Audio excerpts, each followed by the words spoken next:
Hello students.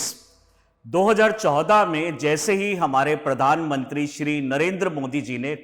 हमारी government of India की command संभाली, उसी टाइम पे उसी साल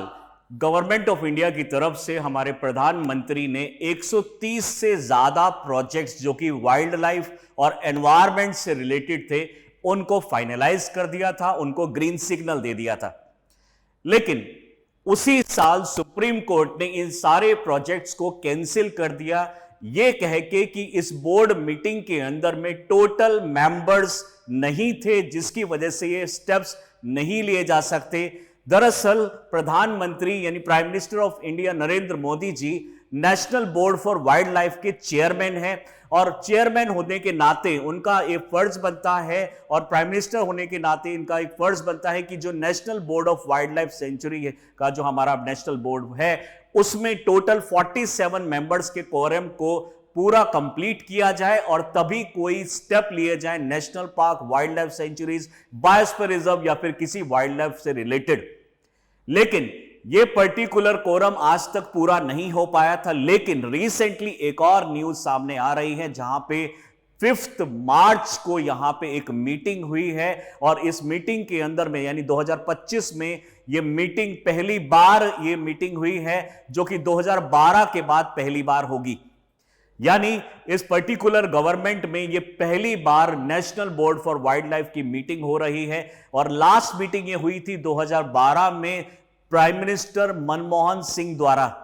लेकिन उसके बाद में अब ये 13 साल बाद ये दोबारा से एक पहली मीटिंग इस पर्टिकुलर गवर्नमेंट की हो रही है जिसमें फुल फ्लेज्ड पूरे के पूरे 47 मेंबर्स प्रेजेंट थे और यहां पे बहुत बड़े बड़े स्टेप्स लिए गए हैं। आखिर क्या स्टेप लिए गए हैं इस पर्टिकुलर मीटिंग के अंदर में और क्या क्या चैलेंजेस हमारे सामने, आइए इस चीज को इस वीडियो के माध्यम से समझते हैं।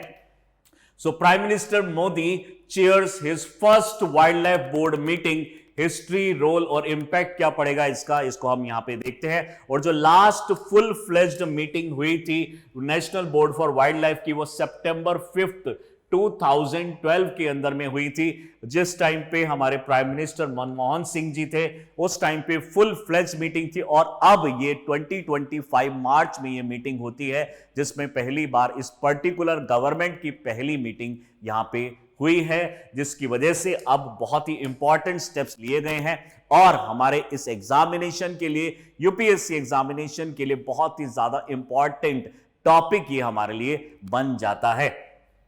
तो आप देख पा रहे हैं यहां पे 7th meeting of national board for wild life. आखिर ये वाइल्ड लाइफ की मीटिंग कब से स्टार्ट हुई, ये national board for wild life क्या है, कितने मेंबर होते हैं, कौन कौन इसके मेंबर होते हैं, आइए इसको आगे समझते हैं। सबसे पहले प्राइम मिनिस्टर मोदी जी जो हैं इन्होंने मीटिंग किया है, reviewed numerous flagship wildlife conservation programmes को ये सामने लेकर आए हैं। नए इनिशिएटिव्स इसके अंदर में लिए गए हैं जैसे कि कंजर्वेशन ऑफ घड़ियाल जो कि चंबल रिवर में हमें जनरली देखने को मिलते थे, उनके कंजर्वेशन के लिए स्टेप्स उठाए गए हैं।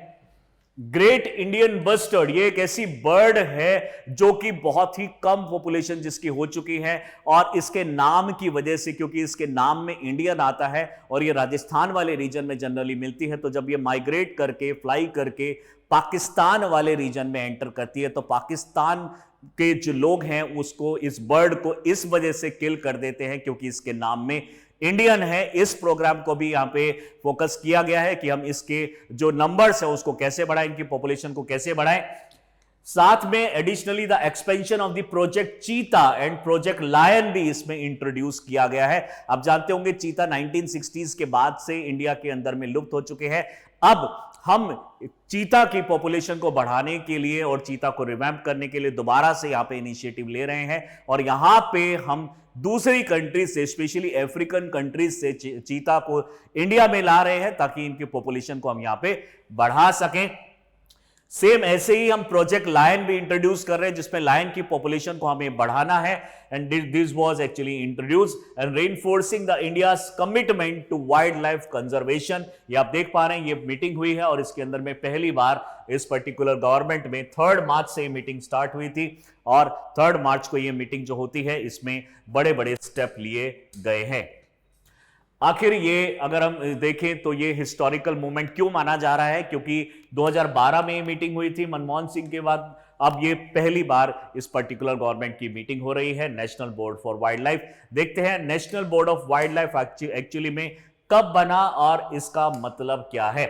तो national board of wild life से रिलेटेड कोई भी जब बड़े स्टेप्स लेने होते हैं तो उसमें जो सबसे अपेक्स बॉडी है वो यही है, national board for wild life. और इसके जो चेयरपर्सन होते हैं वो होते हैं प्राइम मिनिस्टर ऑफ इंडिया। साथ ही में इसके साथ साथ minister of environment, forest and climate change, MPs होते हैं, मेंबर ऑफ पार्लियामेंट, एनवायरमेंटलिस्ट होते हैं, सेक्रेटरीज होते हैं वेरियस डिपार्टमेंट्स के, डायरेक्टर जनरल ऑफ फॉरेस्ट इसके मेंबर होंगे, और यहां पे जो हमारे आर्मी चीफ होते हैं वो भी इसके मेंबर होते हैं, एनवायरमेंटलिस्ट होते हैं, एनजीओज होते हैं। इन सब का पूरा कोरम 47 नंबर का होना चाहिए।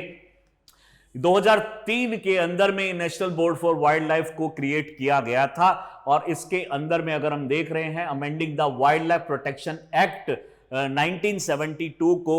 एक तरीके से अमेंड करके इसको लाया गया था। ये रिस्ट्रक्चर किया गया, इसके पहले एग्जिस्ट करता था Indian board for wild life, और इसका फिर नाम चेंज करके इसके जो हमारे जो मेन जो टॉपिक्स हैं उसको चेंज करते हुए फिर हमने एक नया बोर्ड यहां पे सेटअप किया है। इसके अंदर में आज के टाइम पे 47 मेंबर होने चाहिए, जिसके अंदर में जैसा मैंने बताया डिफेंस से मेंबर्स होने चाहिए, ट्राइबल अफेयर ऑफिशियल्स इसके अंदर में होने चाहिए, क्योंकि जब भी फॉरेस्ट की बात आएगी, वाइल्ड लाइफ की बात आएगी तो ट्राइब्स की बात जरूर आएगी, और ट्राइब्स को किस तरीके से हम वहां पे प्रोटेक्ट कर सकते हैं, क्योंकि जब भी फॉरेस्ट कंजर्व किया जाता है तो वहां से कुछ ट्राइब्स को अपना घर छोड़ के जाना पड़ता है, क्योंकि गवर्नमेंट उनको कोर एरिया में रहने नहीं देती है। तो उनकी भी लाइफ है, उनके बारे में भी सोचना पड़ता है। इस वजह से कंजर्वेशनिस्ट और ट्राइबल अफेयर के जो मेंबर्स हैं उनको भी इसमें इंक्लूड किया जाता है। मेंबर ऑफ पार्लियामेंट्स हैं, एनवायरमेंटलिस्ट हैं, एनजीओज हैं, नॉन गवर्नमेंटल सेक्टर्स हैं, और डाइवर्स रिप्रेजेंटेटिव्स होते हैं जो कि पॉलिसी मेकिंग के अंदर में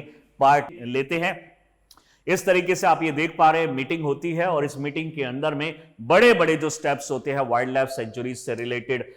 नेशनल पार्क से रिलेटेड, बायोस्फीयर रिजर्व से रिलेटेड, बॉटनिकल गार्डन से रिलेटेड, ये सभी को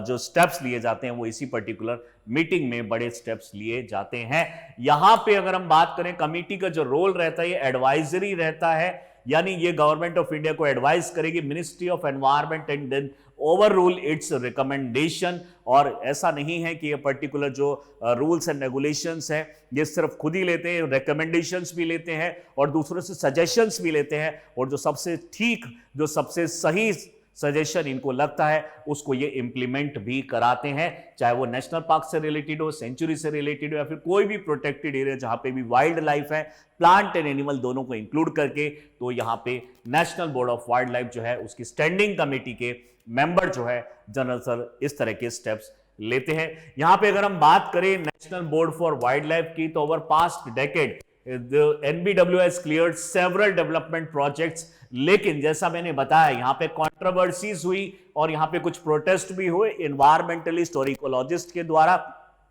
जैसे कि इसका एक बेस्ट एग्जांपल हमें देखने को मिलता है केन बेतवा रिवर प्रोजेक्ट, मध्य प्रदेश में यूपी वाले एरिया में, और इसको कनेक्ट करते हुए यहां पे एक केन और बेतवा दो रिवर को कनेक्ट किया जा रहा है ताकि पानी की अवेलेबिलिटी बनी रहे, फ्लड मैनेजमेंट रहे। बट इस पर्टिकुलर प्रोजेक्ट में बनने वाला दुदम जो डैम है उसको रोक दिया गया, क्योंकि यहां पे एनवायरमेंटलिस्ट नहीं चाहते थे कि एनवायरमेंटल डिग्रेडेशन हो, which will submerge near about 100 kilometre square area of Panna tiger reserve and national park. यानी इस पर्टिकुलर बिल्कुल इसके विसिनिटी में पन्ना नेशनल पार्क और टाइगर रिजर्व है, उसका एक बहुत बड़ा एरिया इस डैम के अंदर में आ जाएगा, रिजर्वायर के अंदर में आ जाएगा, जिसकी वजह से यहां पे एनिमल्स हो सकता है उनकी पॉपुलेशन को या कम हो जाए। दूसरा हमें एग्जांपल देखने को मिलता है oil exploration project, Vedanta group का एक प्रोजेक्ट यहां पे आया था जिसमें इको सेंसिटिव जोन होलंगा पर गिबन सेंचुरी जो कि आसाम के अंदर है, इस प्रोजेक्ट को भी इसी वजह से यहां पे बंद कर दिया गया था, जो कि होम है टू द एंडेंजर्ड हॉलॉक गिबन जो हमारे पास एक तरीके से स्पीशीज है। थर्ड एग्जांपल हमें यहां पे देखने को मिलता है, यानी एप की जो स्पीशीज है उसको बचाने के लिए थर्ड एग्जांपल हमें 2021 में भी देखने को मिलता है, जब Galathea bay sanctuary Andaman and Nicobar में बनाने की बात चलती है, और यहां पे लेदरबैक सी टर्टल जो है उनको यहाँ पे जो कि उसकी एक नेस्टिंग साइट है, जैसे कि ओलिव रिडलेट टर्टल की नेस्टिंग साइट ओडिशा में है, केंद्रपाड़ा डिस्ट्रिक्ट के अंदर में, गहीर माता के अंदर में। ऐसे ही यहाँ पे एक नेस्टिंग साइट है पर्टिकुलर लेदरबैक सी टर्टल। अगर इस पर्टिकुलर एरिया के अंदर में इंफ्रास्ट्रक्चर डेवलप कर दिया गया गवर्नमेंट के अकॉर्डिंगली, यहाँ पे एक 72,000 करोड़ रुपए का एक प्रोजेक्ट लगाने वाली है गवर्नमेंट, जहां पे एक बहुत वर्ल्ड क्लास इंफ्रास्ट्रक्चर डेवलप किया जाएगा अंडमान निकोबार के इस पर्टिकुलर आइलैंड में, स्पेशली इन ग्रेट निकोबार के अंदर में। और यहाँ पे इस प्रोजेक्ट की वजह से, सी प्रोजेक्ट की वजह से, सी से रिलेटेड हमारे पोर्ट्स भी यहाँ पे बनाए जाएंगे। यहाँ पे बहुत सारे इंफ्रास्ट्रक्चर डेवलप होने वाला है, यहाँ पे रियल एस्टेट भी यहाँ पे पहुंचेगा। इसकी वजह से बहुत सारे नेशनल पार्क्स और बहुत सारे जो वाइल्ड लाइफ सेंचुरी है उसको अफेक्ट हो सकती हैं वो। इस वजह से यहाँ पे एक बहुत बड़ा इशू भी जनरेट हुआ था। तो काफी ज्यादा एक तरीके से डिस्प्यूटेड रहता है ये पर्टिकुलर बोर्ड, क्योंकि जब स्टेप्स लिए जाते हैं बड़े लेवल पे तो उस पे उतने ही ज्यादा जो अपोजिशन भी होता है और उतना ही ज्यादा एक रेस्पॉन्सिबिलिटी वाली भावना भी अंदर आती है। National board of wild life sanctuary अपने आप में एक अपेक्स सबसे बड़ी बॉडी है और सारे के सारे जो बड़े स्टेप्स होते हैं वो यही बोर्ड लेता है। और यूपीएससी भी इस तरह के जो बोर्ड्स हैं, स्पेशली 13 साल बाद जो मीटिंग हो रही है अभी पहली बार, उसमें क्या स्टेप्स लिए गए यूपीएससी के लिए और उसके एग्जाम के लिए हमारे लिए बहुत ज्यादा इंपॉर्टेंट हो जाते हैं। अगर और भी इस तरह की इंफॉर्मेटिव वीडियोस को देखना चाहते हैं तो do subscribe our channel Chahal academy. Thank you.